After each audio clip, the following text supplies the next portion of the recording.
Okay, dear Drupal, we need to talk. So we met many years ago. For myself, that was in 2010 at DrupalCon Copenhagen.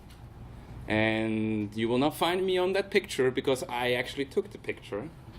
So I got very fast introduced into the Drupal community with, I brought my camera and you, Drupal, told me take pictures because you take great pictures, so I did.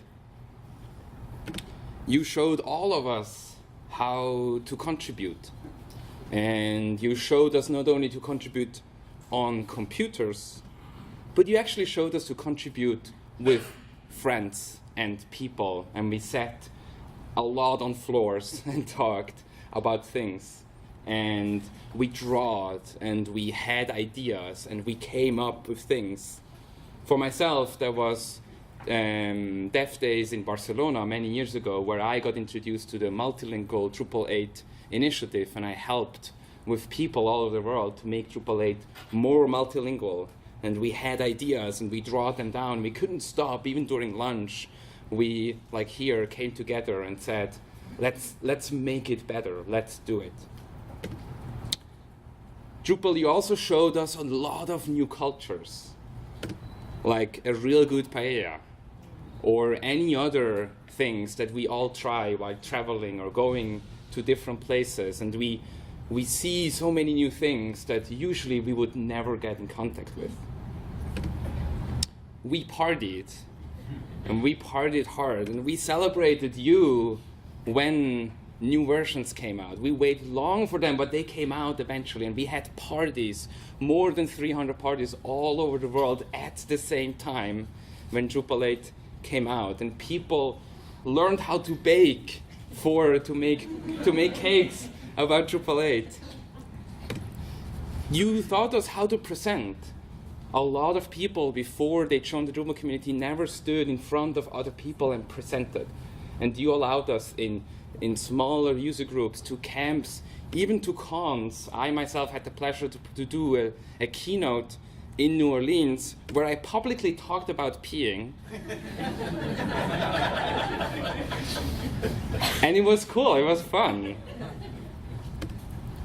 And you, Drupal, you also helped us grow many, many, many companies.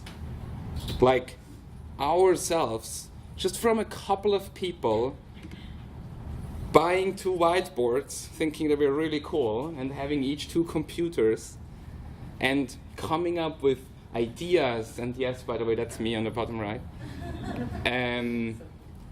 Just creating something, having an idea, and bringing it out to clients, and doing good.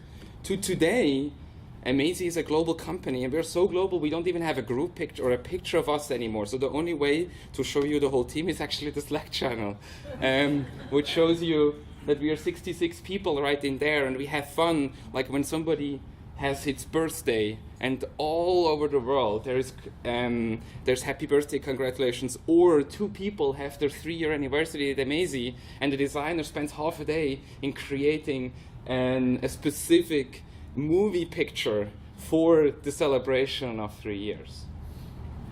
And in my case, you also found us love. I met my girlfriend at DrupalCon Portland, and we presented that together on stage in the pre-note at DrupalCon Amsterdam.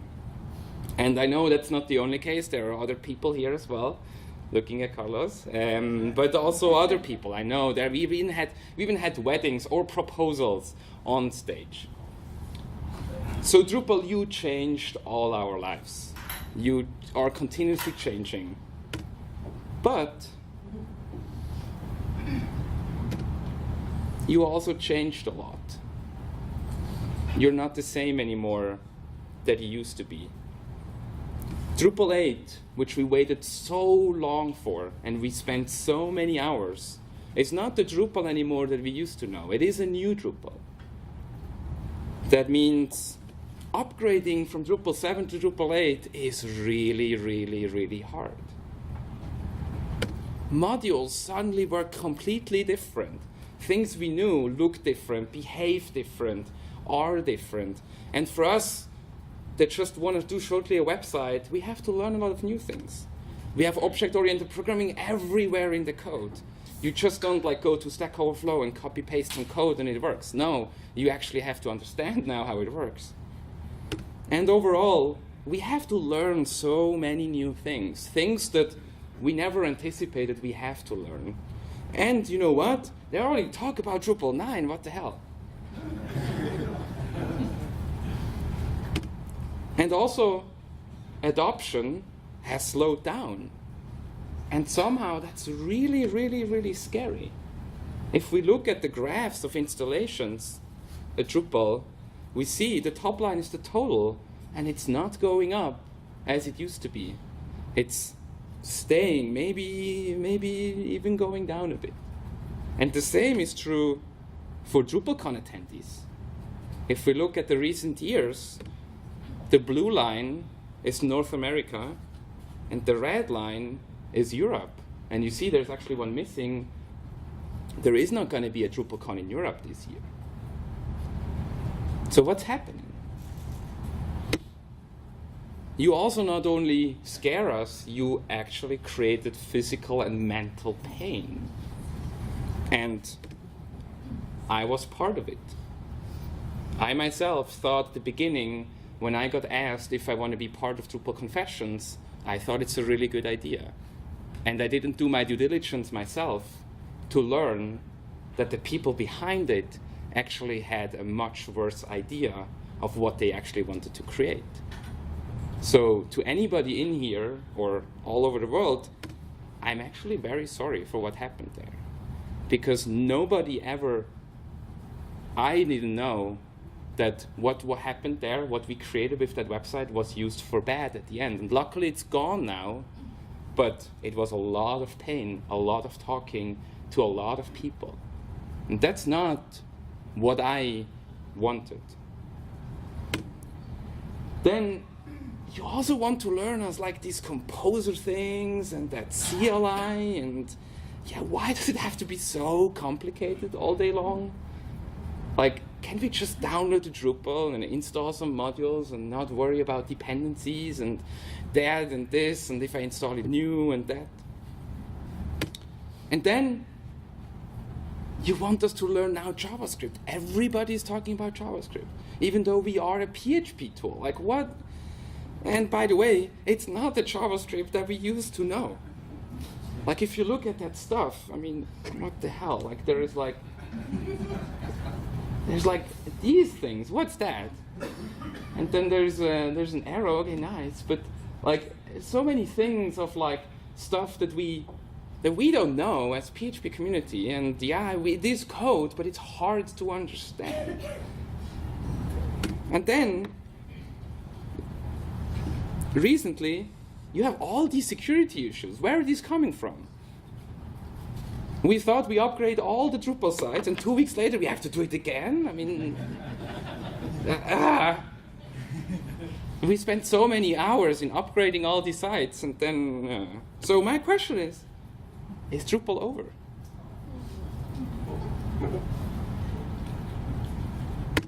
Is that going to be our tomorrow?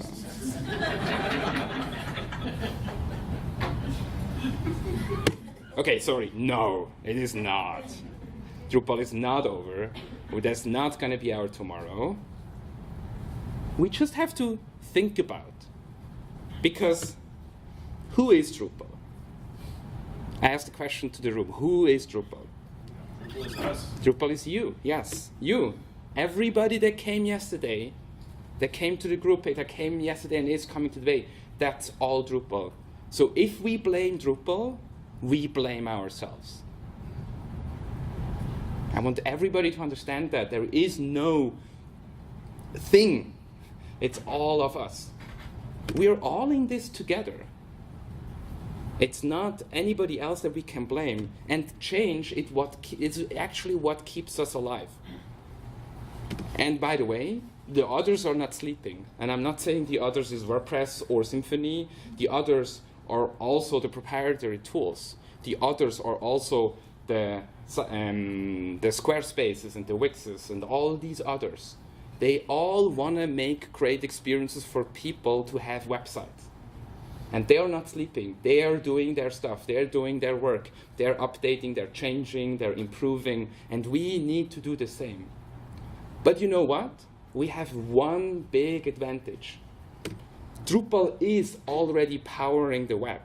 It's not that we are a tiny team or a tiny community that just started yesterday. No. We have more than 1 million Drupal websites all over the world. And of the top 1 million websites, 5% are Drupal. Who can tell me what that list is? Countries. Excuse me? The site index. The site index, yes. What it looks like. Country. It's a list of countries, yes. It's 161 countries. Attendees? And no, not attendees. Contributors. Contributors, no. Government websites? It's the list of governments using Drupal. And wait, I started to scroll.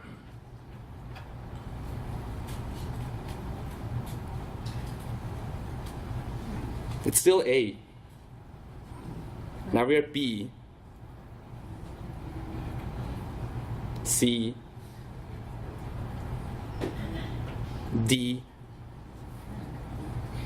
F. At one point I started to scroll faster. Because it's crazy. It's crazy how many governments rely on Drupal, rely all on your code, that you all contribute, that you work, on all the contributions we do. All these governments decided to use Drupal.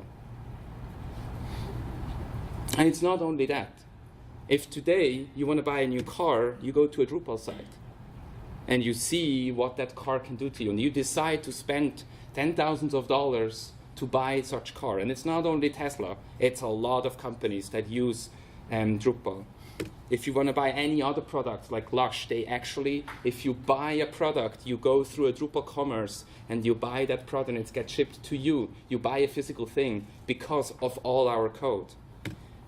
If you want to know what TV show you should next binge watch and spend all your weekend or your Memorial Day, you do that via a Drupal site. If you have a health issue and you need support and you visit a website that tells you what medication, what should you do in which case, because who reads the papers in the medication stuff anymore? We go online. You pretty sure read that on a Drupal site. If you want to discuss with your friends which team is the best and which you should bet on, you do that via Drupal site. Or if you just want to read the news, you do that also via Drupal site.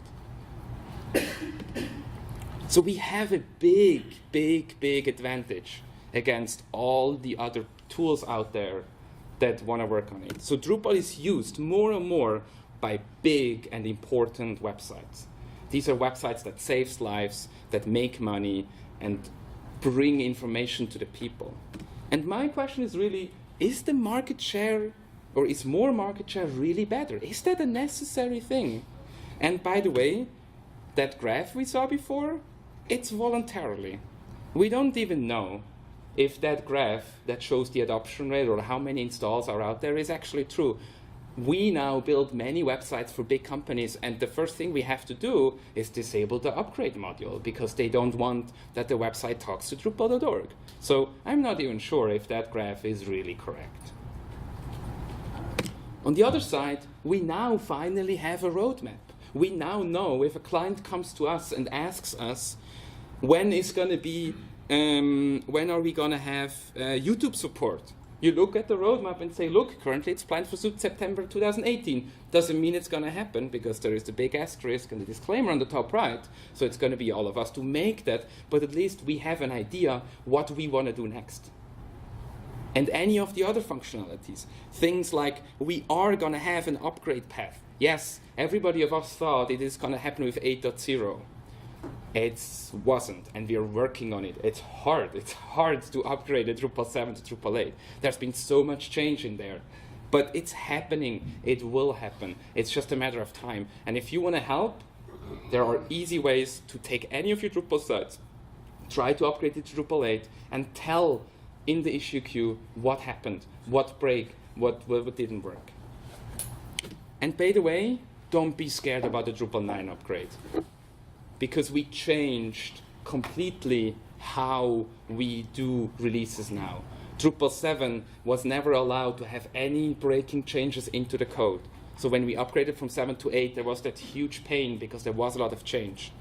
In Drupal 8 now, every minor version can have now tiny changes or tiny breaks. That means, yes, every time we upgrade, maybe something small is broken, but over the years, it's much better than having that huge break that we have to re-implement every single thing. So if we upgrade to Drupal 9, it will be the same process as upgrading from 8.5 to 8.6 or 8.7 to 8.8. Symphony showed how that works. They upgraded from 2 to 3, and it was no big deal. People just went in there and did it. And we are doing the same now. Talking about cons, camps now are so much better. That's the next couple of weeks, and there are 8 camps all over the world with each minimum 100 people. One of them on the top left, you are right now. Good job. Camps are more and more important, and we have a website called Drupal. If you never visited that, go there. It shows you a map of all the next upcoming camps, so you can decide if you want to go to Costa Rica in August. You should, because there's an awesome camp there. It's a very good excuse for me to go to Costa Rica. It's going to be on the beach. It's going to be at the beach, yeah.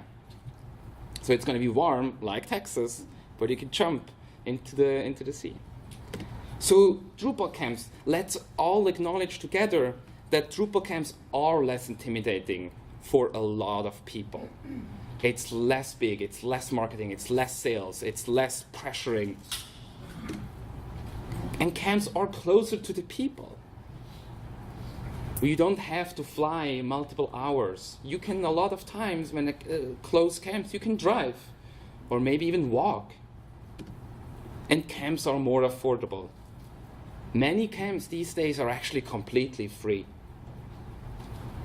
And this only works if we as business people, the people that write the budgets for 2019, add in there a couple of thousand to sponsor camps. I can tell you as a camp organizer myself, it is very, very hard these days to find sponsors. And I understand that it is hard for a business to invest money into a camp, because what do I get back? And I can't tell you exactly what you will get back. You will get tiny pieces back, but what you definitely get back, you will support a global community that comes together and shares and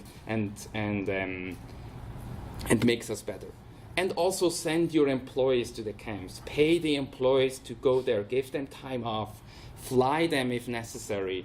Because these employees, don't be worried that they will find another job there. If they do, that was not the reason that they found another job at the camps. They would have found another job anyway. But they will learn so many more people. They will bring your brand out. They will learn new things, bring it back. And ask them, when they come back, they should give presentations. Do brown bag lunches where they say what was the coolest thing they saw at the camps. Use that knowledge that they got and spread it across the team. And for all the employees in the room, ask to go to the camps. Tell your managers, your bosses that you want to go to the camp. There's many websites, if you Google for them, that explains or gets easy explanations why we all should go to camps. It will help us. It will, that weird feeling of camps not happening anymore because they don't find sponsors, that will stop if we all do it together. Another thing that people probably heard is called Proudly Found Elsewhere, or we are a community, so we always have 2 names for the same thing. We also call it Proudly Invented Elsewhere, and that's Symphony. many people tell me, like, why did we put Symphony there? Why was that necessary? There's so much more code, so much more to understand. That's the reason. Today, Symphony runs the major CMSs. PHP CMSs all use Symphony. And guess who started it? It was Drupal. Drupal was one of the first that said, instead of implementing a lot of code that we also need, that has already been built by Symphony, let's use Symphony. Let's add them to us. Let's make it a bit more complicated, but we together will be stronger. And many others followed us. Half of these CMSs I've never heard of, honestly, but they all use it. And yes, one of them is missing, WordPress. They're not there yet, but might happen as well. So why is that so good? Why is embracing and using other tools so good? Well, first of all, we have always done it in the Drupal community. Since the beginning, jQuery was in there. Nobody ever thought creating its own JavaScript framework. Like, that was never an idea. So we already done that since years. It's a lot of less work. As a Drupal community, now we don't have to worry about HTTP routing or kernel things or whatever. We can focus on what Drupal is actually about. It's the editor experience, it's the structuring of data, and all these things that Drupal is really good at. We can now focus on that. So we can get more done in the same amount of work, same amount of time. Plus, and that's huge, it brings the PHP community closer together. We have now, at camps and cons, we have Symphony or PHP tracks. And you know what? For everybody that says it's hard to hire engineers in Drupal, this makes it easier to hire people. Because we can now go out and we can now hire people that used to code Easy Platform or Symphony. I met a Symphony developer 2 years ago at a DrupalCon. We sat down at the spring table and we just started talking. And I asked him, like, what do you do? And he said, well, it's my first DrupalCon. And I looked at his code and he was like, hacking something in the Drupal core. And I looked at it and said, like, wait, that's your first con and you're writing core stuff? And he says, like, yeah, I'm a 5-year Symphony developer and it looks the same. It's the same.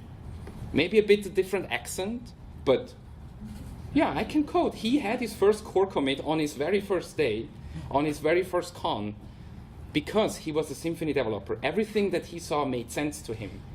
And then I opened Drupal 7 and I almost had to stop him from screaming because what he saw there was not what he was used to.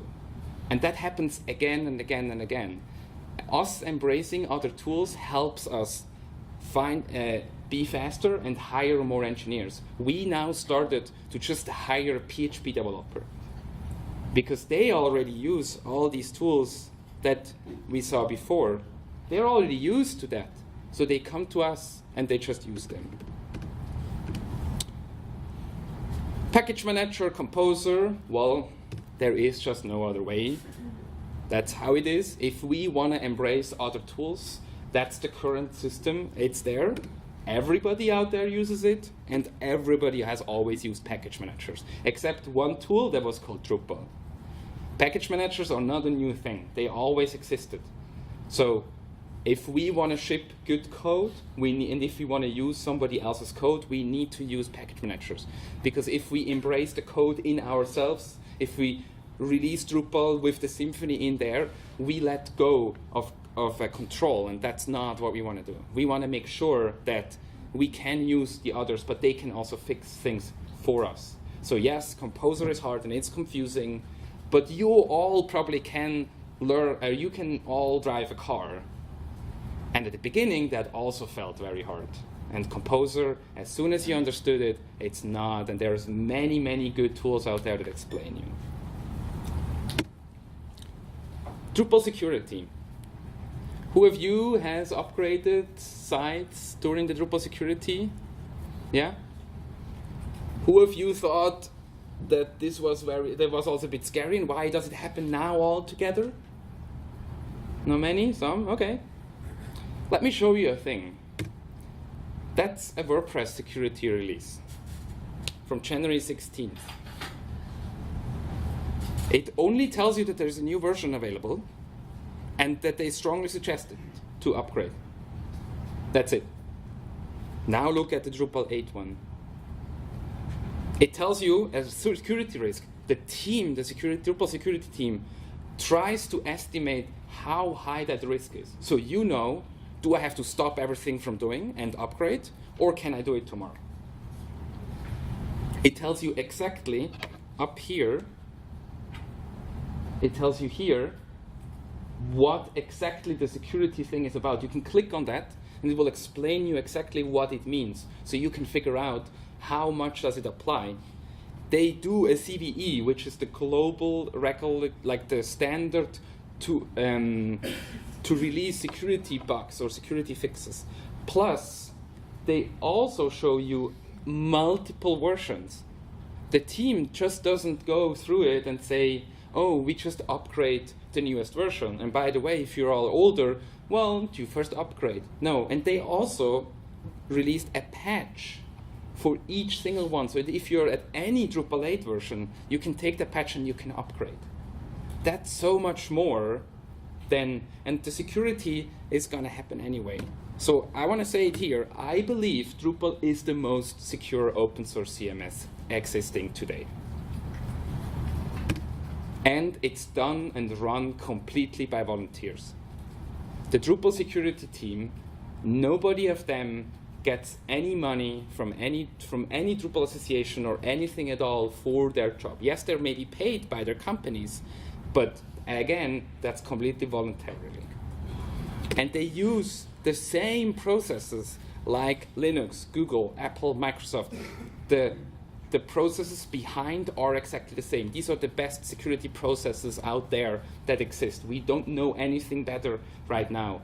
So telling everybody a week ahead, hey, there is going to be a security upgrade, that's huge. So we were all able to buy pizzas for all the engineers to make sure that when it actually happens, we can do. People at Amazee changed their sleep schedules to upgrade the sites because they knew it's going to be a long night. But at least we knew that happens. That's big. And especially to be able to announce something a week before and not leaking it, that's also very, very big. Because we saw what happened with Spectrum Meltdown on the Linux side or on the kernel, that there it leaked that something is coming or what probably is going to come, and suddenly the whole system didn't work. And the Drupal security team is able to keep the information within. And the next cool thing is the hosting company have you covered. Most major hosting companies, they knew when it comes out, the first thing they do, they look at the code and they try to figure out a mitigation on infrastructure level. So they spent, us included, we had one Zoom chat open and we all together waited. We basically, yes, we were the ones that clicked F5 on Drupal.org. Sorry to crash Drupal.org with that, but and as soon as when it came out, we looked at it, we figured out a way, how can we roll that out through all of the platform? So that doesn't mean you never have to upgrade your Drupal site, but at least it removes the need to upgrade, because we were able to fix thousands of Drupal sites at the same time, while we can give everybody time to upgrade. In any of the other communities or open source CMSs, that has never happened before, that the hosters themselves do something like that. And yes, there will be a Drupalgeddon 3. It will happen. And there will be a Drupalgeddon 4, there will be a 5, and there will be 6. It's code, and code will have bugs. Important is, can we keep the processes high? Can we keep the standards high? And right now, it looks that we can do that as a community. We showed now twice in a month that we can do that.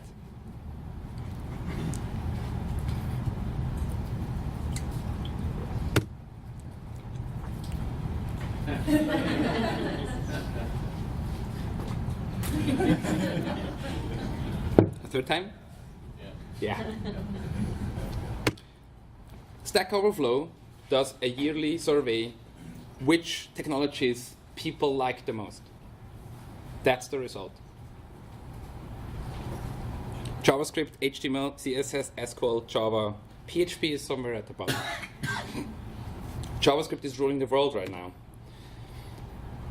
Then what is the most loved So that means people that use it and they want to continue using it. It's TensorFlow, okay.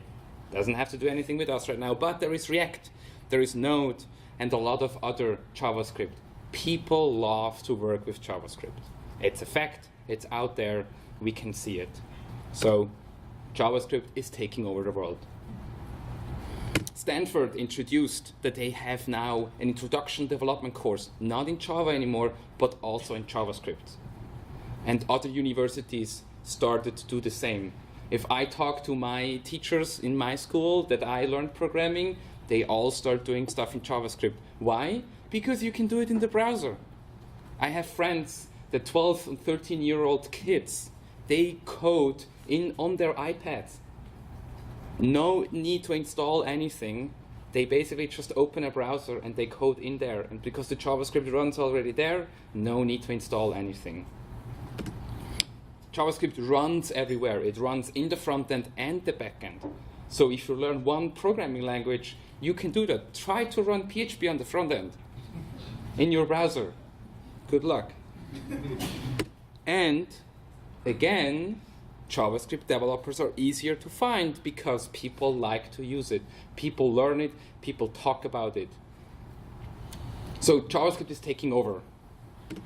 On the other side, decoupled frameworks. So the whole idea to render the whole front end with JavaScript completely decoupled and talking via an API. Well, probably the nature of your sites or the major time that you spend every day procrastinating, you are procrastinating on decoupled frameworks. Facebook, BBC, Amazon, eBay, Netflix, and thousands more are already using decoupled frameworks. They completely switched over from completely coupled sites to completely decoupled sites. Why? Because these people or these companies understood that API first is going to be key. And using decoupled frameworks allows that so much more, because decoupled frameworks allow for more development capabilities, because you can have two completely different teams. You can change the backend without changing the front end and vice versa, whatever you want to do.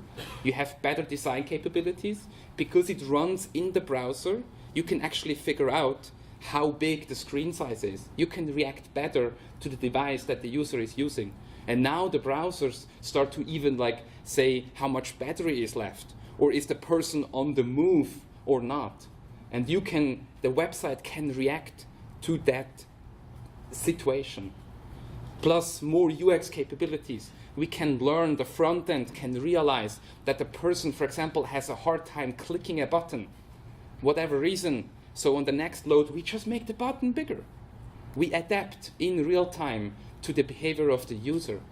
And that's only possible if we actually run code in where the user actually is. And that's going to be possible with decoupled frameworks. So look at Drupal and these things. Drupal is at the forefront of decoupling. If you look here even, we have so many talks about decoupling. So we are working right now, as a Drupal community, we're working on full support for JSON API and GraphQL. Again, we can't agree, so we do too. It's perfectly fine. But at least we have it in there. So you can install these modules, or maybe soon in Core, if you install it, any tool out there that can speak JSON API or GraphQL can talk to the Drupal. No additional modules, nothing at all needed.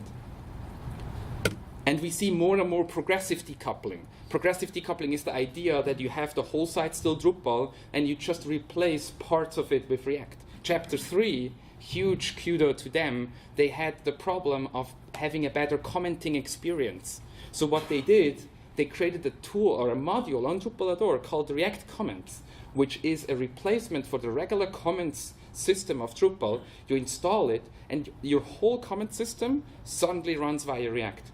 And it's a nice experience, like we know from Discuss and things. So while you're typing, you see what exactly happens. It's such a better experience, because if I comment and I press submit, why does the whole site have to reload? There's no need for that.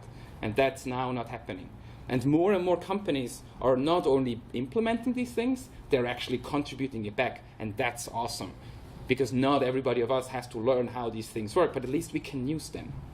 So progressive decoupling allows us to use both worlds at the same time. And I really believe, at least for the next couple of years, that's going to be what we all going to be do until we can maybe build full websites in completely decoupled. And there's also a tool out there, Contenta CMS, which is a distribution that builds the same website, meaning a recipe website. See, Drupal likes food, so it looks like we do a lot of recipes. They build it in Angular, Elm, Ember, React, and Vue. The same website built in 5 different, well, actually more than that, but in 5 front-end technologies. So you can look at it. How do they work? What is the difference between Vue and React, or Angular and React, or Ember and React? So you can look at it. There is an example, and if you want to play with it, you can try and using it. And yes, as of today, having websites completely decoupled is hard. We tried it. It's really, really, really hard. But over time, it will get less and less. But the Drupal community together does it. We work on that together. We share the knowledge, how it was, what were the pitfalls and not. And any other communities, or many other communities, they're still trying to figure out the JSON API and the GraphQL stuff. So we already have the modules there, and you can use it, and it's already running in production. So being part of the Drupal community, yes, it sounds scary that everybody talks about decoupled, but you are in the right boat, because with us in the boat are people that already have done it. So let's go back. So I would really say, dear Drupal, let's build the future together. It means, though, that all of us need to accept and embrace change. It's not going to work without that. We all need to understand that website technologies is moving very fast, and if we all want to have jobs, have companies, and have a good life in a couple of years, we need to do these changes now, and they will continue to happen. But we already showed as a community we can do that. We went already through a lot of changes. We went through a lot of pain, and we always came out stronger. We always came out better. And it also means investments from all of us. It means investments from the companies into employees. It means investments from our side into learning something new. It means investments in hours. It means investments coming here on Saturday. I know you all would have much better things to do than coming here on Saturday, but that's the start. You did the start. You come here, you learn, you share, and you do things.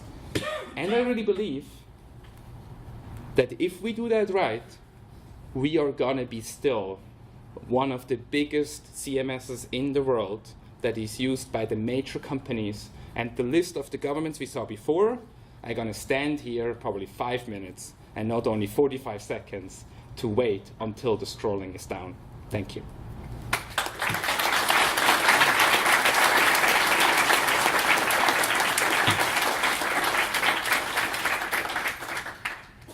Questions?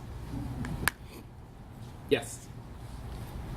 So right at the end there, you kind of defined what victory looks like. Okay. As the biggest companies. Let's leave the government side apart. And I'm not going to try to dispute what you just said, because I think it aligns with what Dries has been saying about the CMS market. Yep. And Drupal's place in that market as being leaving the lower end. Yep. To the Squarespaces, the Wix, the Weebly's. Yes. And Drupal being for ambitious digital experiences. So that, I think that maps to what you said about we need to embrace change if we want jobs, if we want better jobs, higher paying jobs. That's where Drupal is going.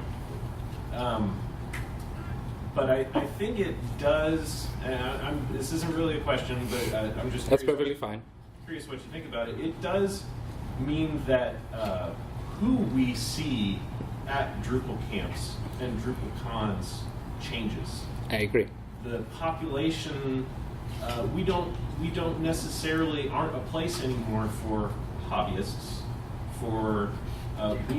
and I think we're having trouble accepting the fact that we may not be the place anymore for people building small websites for nonprofits or small websites for mom and pop businesses and that kind of thing. And I think that's the change that I feel people are having trouble working through. as much or more than the technology changes. I do agree. We try as a Drupal community, we always try to include everybody, and I think that's a good thing. We are very good in that. We have very, very good tools for people to learn how to contribute. Like if you ever went to a first-time Sprinter workshop at a DrupalCon, like every time I walk in there, I mean, it's crazy how many people there learning how to contribute, and that's awesome. But at the same time, I fully agree with you. Drupal is moving elsewhere. I not want to say up, because I don't want to say that the smaller websites are of less value or so. And I think Drupal actually is pushed there because 10 years ago, there was no Squarespace. There was no Wix. There was no Weebly. And these tools are coming, and they're coming fast at us. And software as a service happens more and more, and these tools are software as a service. It happens at shop systems, Spotify, for example, Shopify. Never before I was able to just go on a website, create a shop, and everything was there. The same with Stripe. Stripe, 3 lines of code, and I can accept credit cards. So making stuff easier is happening all over the world. And the same in building websites, and Squarespace and stuff happens that. So we as a Drupal community, we automatically adapt to that. And adapting to that is probably focusing on the websites. And yes, people call it ambitious digital experiences. I just call it things that need customizations, specialized cases, connections, integrations, because you will never connect your Oracle database with Squarespace probably. But if a client needs that, go to Drupal, they can do that. So I don't think that we as a Drupal community, we are actively doing that. It's just a market that changes. And we have many clients that I talk to that come to me and say, oh, I want to have that, that, and that. And I ask them, have you looked at Squarespace? Because you're going to be probably more happier, no security updates, no hosting problems, and a lot of features that are already there. You can drag and drop them. That doesn't mean we shouldn't also build the same tools that Squarespace has. We are working on the layout builder and things like that that make the same tools possible, but at the same time, we also can add these other things.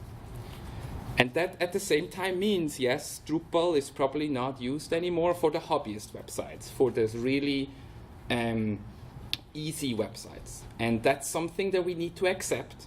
That's something that is probably happening. It doesn't mean you cannot, but it just means that probably the majority of the websites that are going to be built in the future with Drupal are not these type of websites anymore. And I would love to find a way to make both possible, and maybe it will be in the future, but I think right now where we are with the capabilities that Drupal has, it's right now that is our focus. That's these websites is what Drupal is really, really, really good at. Okay. Pretty much just said it. I was going to ask whether or not you feel like there's some pathway to features where we come back around to the small market. Yeah. Because like it seems to me that as we build out competitive tools for the Squarespaces and Wixes, that it might be something that comes back around. What concerns me more is the conversation around like the hobbyist, right? Because we got this big because we had those people, and now we're talking about not having them. And Yep. like I worry, for me at least, this is an education issue, because before D8 started, I've never written a line of Victorian code in my life, and it's just like it's a thing that the hobbyists have Yep. to decide they want to do. That's really hard. Correct. I agree. I fully agree that if we have done all these changes that we are currently working on, that there is a possibility to make Drupal again easier for the smaller, easier type of websites. But that needs a lot of work, and I see the type of work that we're doing that is definitely going there, but it will take some time. And probably in the meantime, until we're there, it might mean that some people move away from Drupal because they say, I need it now. But with all the changes that happening in core and in general, I think, yeah, we as a Drupal, or probably in the future, you will not download a Drupal anymore. There will be multiple versions of Drupal where you download, and one of them maybe will never even have a theme in there anymore, because all you use it is for its API capabilities, and there's maybe another one that has super easy drag and droppy tools to be more like Squarespace, and then you maybe have the Drupal that today we have that you have to do it customized. All the work we do all points to that possibility. I hope that somebody in the community says, okay, now I feel ready, I will implement that, and I think that will happen. Until there, it's probably going to be. For the hobbyist question, I think it goes back to the camps. It goes back to provide safe spaces for these people that want to use a tool so they can learn. What we do in Austin is the newbie meetup. We do a specific user group specifically called out to newbies, people that have never used Drupal before, where no question is too dumb. And we explain them like what a content type is. We explain them what a block is, what a field is. But just doing that, opening up and helping these people, that will allow. Because for them, even a camp sometimes is already over the top. And I've not seen like a meet or a camp or a session in a long time that just explains what is Drupal. So maybe we should have more of these sessions to maybe bring these people in, because I fully agree with you. It's just an education issue. It just needs some time for these people to learn and to understand. And I think a lot of times it's the rationale. Like we tell people you need to use Composer, but we don't explain them why we decided to use Composer. Composer has now the bad child, but there's many other things in Drupal that we just decided, but you don't find why. And if you explain people why, they say, ah, okay, makes sense, now I want to learn that. Yeah? So, if I can follow on this. Yes. It seems to me that Drupal has a lot of teenager problems right now. Okay? You're going from one stage to another, and I am mostly an outsider of Drupal, but I've been a PHP developer for over 10 years, I've been a JavaScript developer for 20 years, I've been a CSS specialist for 15 years. And one of the things that Dre said in one of his keynotes is that we have to find a way to compete on user experience. That's what you're talking about when you're talking about competing with Wix and Squarespace. And that's what you're working on when you're working on the layout builder, right? But until we get to a point where we're not partially having a good user experience, it's not going to be possible for the hobbyists to make their way back in. Correct. Because we're in a place where we're using object-oriented programming with all these weird hooks. And from an outsider perspective, that's really weird. I mean, I understand why it's there, and I understand how we got there. And obviously, there's a legacy to the application. But until we get to the point where we can kind of resolve all these things and get into a state that's understood by each of these independent communities, where designers know this is the way that you normally design when you do that in Drupal. Where developers know this is the way you normally develop when you do that in Drupal. And where the contributors know this is how you drag and drop and make pages when you do that in Drupal. We won't be in a place where you can have those hobbyists back in. And I think that that can happen. I have a suspicion that if it happens, it'll happen because Drupal will get to the state that it needs to be in for these ambitious experiences, and then someone's going to put together a package that takes all the questions out. Correct. Right? There'll be some distribution, and that distribution will take over for those hobbyists and for those people. And those people will become a pipeline back into Drupal again. But the sooner we can iterate on user experience and get the core in a place where it can support that user experience, the sooner people will be willing to adopt again, because companies are finally understanding the value of usability for the first time in the history of the web. Correct. And they don't want to buy a product that their contributors can use. So.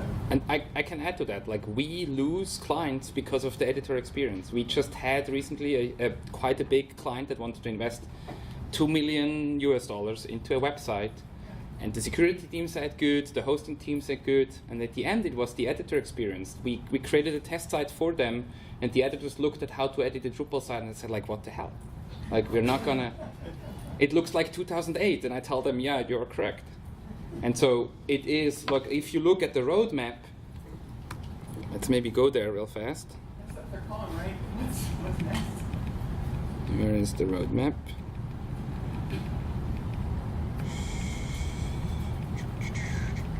Here. A lot of these things are all about editor experience because we're lacking there as a Drupal community. And that's for the hobbyists, but also for the corporate editors, because they need to upgrade 1,000 sites a day or so if whatever happens, and they need fast tools to do that.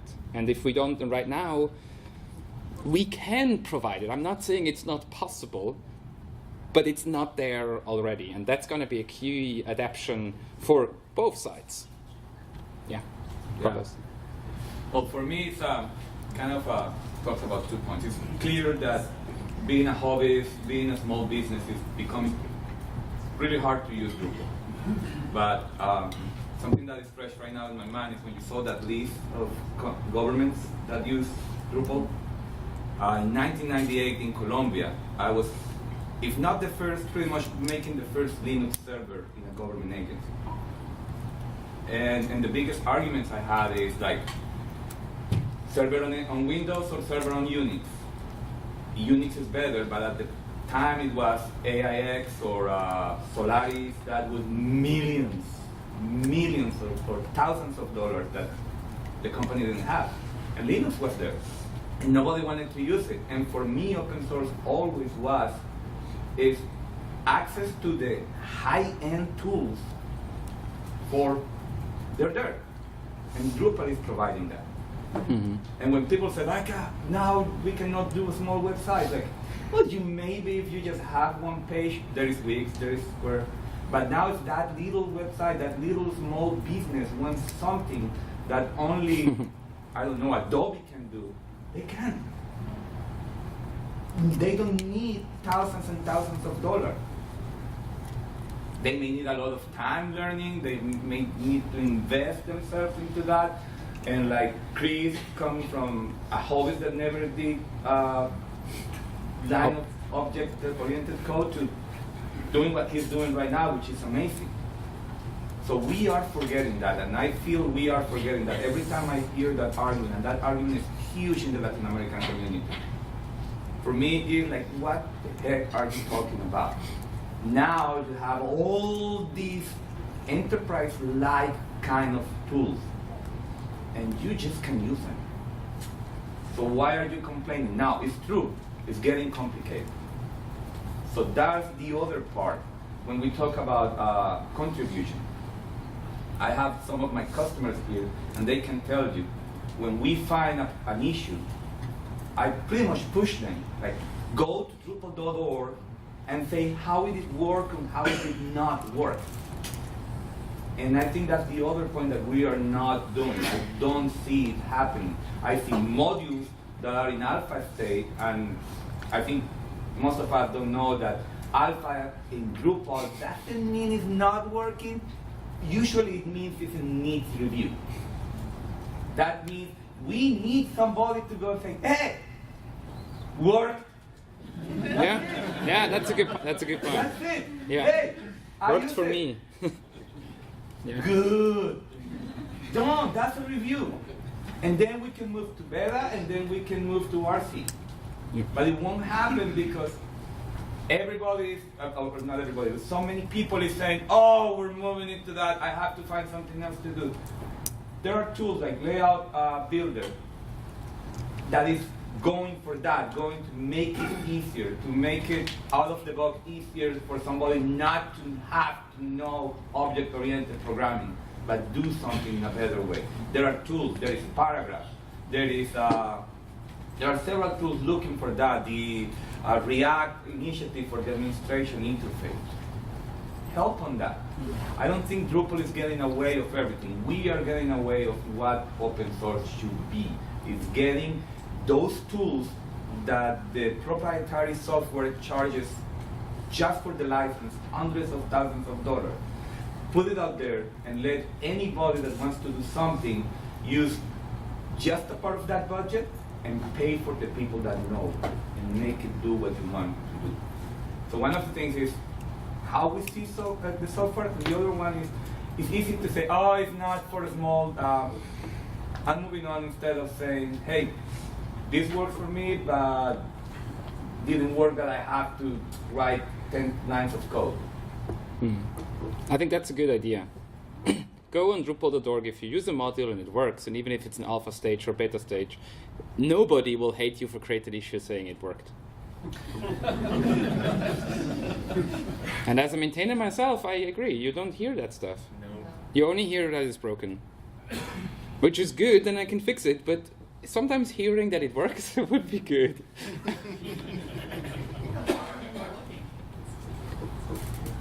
Yes. Well, I just want to acknowledge that Drupal 8 didn't introduce this problem of enterprise only or bigger sites. I mean, if you were designing 5-page sites in Drupal 7 and then just walking away, you were really going to get by in the service. They need a maintenance plan. That was why, this isn't something that just happened, right? I mean, you're really messing your client over. You just get in their 5-page restaurant site, walk away, and never look at it again. And that didn't assure that they were with a host that, knew Drupal and was taking care of that end and had some sort of enterprise level support. So, I mean, this isn't something that just sprung on us. I mean, it's been there almost since Drupal 6 of that. Yep. And I think that getting back at the hobbyist level, I see Drupal 8 going in this direction where you can deal with this. You're going to be able to provide Drupal as a service to your clients and do those 5-page sites in a service model instead of I'm doing a web-page for you or a website. And that's a really good thing because now we're handling that maintenance issue with the other. Rob? A couple of things. One thing I think is when we started using the phrase ambitious digital experience or just the phrase ambitious, a lot of people, we also mentally started considering that to be huge institutions. Yeah. I think a lot of the very small people who are using Drupal are doing it for very ambitious reasons. Yes. Like I work with Austin Hackerspace. We like to make it so when you pay, your key file automatically works, and when you stop, it doesn't work. I can't do that with Wix. I have to build an API or something. It doesn't have an API.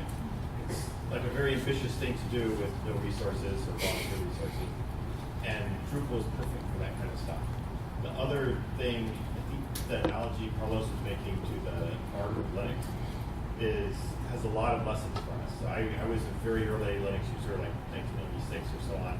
And I remember when Red Hat kind of did the same thing that sort of Acquia and Drupal 8 and the Drupal community are like roughly doing and moved into the enterprise. And it left this like huge, very embittered bunch of freelancers behind. Like I have friends in Austin who will still like have this very visceral emotional reaction to bring up Red Hat. Particularly if you bring up Red Hat, version 9.2.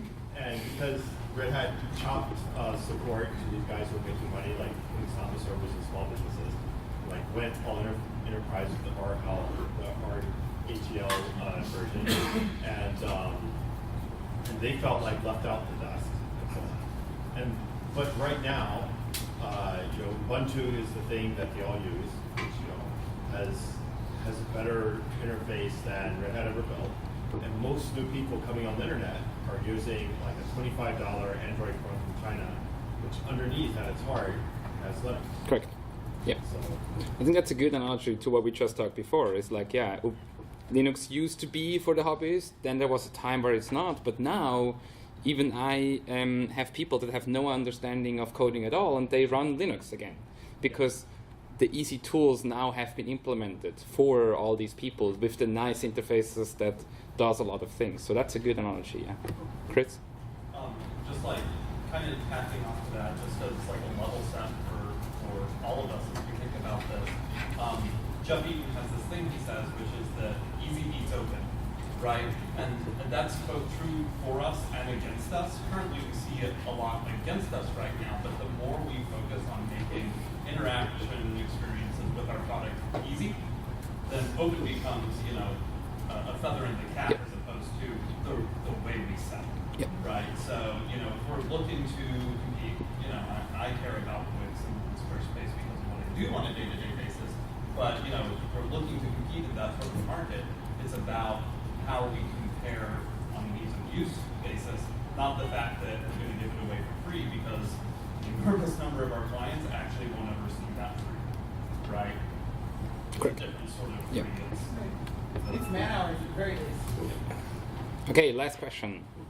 I think one of the things that I'm seeing is And I would kind of challenge the idea that we have to be for the hobbyists, because especially in PHP, we see the hobbyists doing things like Laravel or Symphony, which is very easily translatable to Drupal.